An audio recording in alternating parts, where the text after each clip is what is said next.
Tonight, a battle brewing between big tech, and the Department of Justice. The federal agency has announced a sweeping antitrust review. NIGHTBEAT's Medina is in Palo Alto with the threat to big tech. Apple, Amazon, Facebook, Google, those are the major tech companies the DOJ is investigating over whether they're abusing their market power and hurting consumers like you and me. The DOJ wants a clear picture of whether big tech companies are so massive they own too many pieces of the market and are hurting competition, or suppressing innovation by buying small startups and killing off potential rivals. The big question is, are these guys too big? That's a question CBS Evening News anchor Nora O'Donnell asked Apple's Tim Cook recently. Is Apple too big?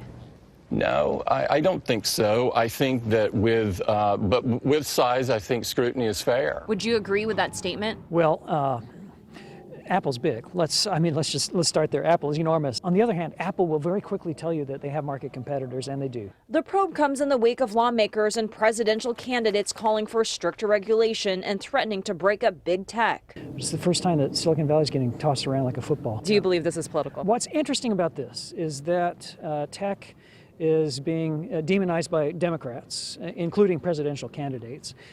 But it's also getting swiped at by the White House, the current president, and conservative forces in the Republican Party who feel like it's stifling free speech in a way. Russell Hancock, CEO of joint venture Silicon Valley, says it remains to be seen if the antitrust investigation could change the landscape of big tech in Silicon Valley. All they can do is launch an investigation. They can present findings. They can even make recommendations. But if you want to talk about breaking up big tech, that's something that is in the hands of Congress. At the time of this newscast, Google was the only company to provide a statement pointing out one of its staff members' recent testimony at a House hearing where he said Google's business operations benefits its customers. On the Night Beat, I'm Medina. And tonight, Google says that it has helped reduce prices and expand choice for consumers around the world. Apple, Facebook, and Amazon are not commenting.